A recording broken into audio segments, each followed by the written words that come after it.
maganda ang vibes nito.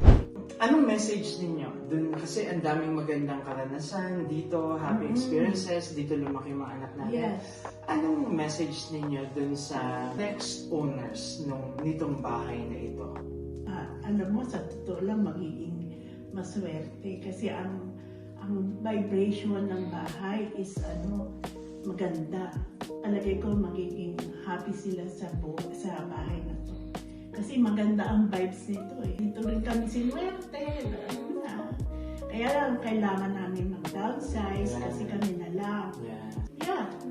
Magiging happy family sila kung yung titira rito for sure. Kaya Rudy, anong message mo sa new owners?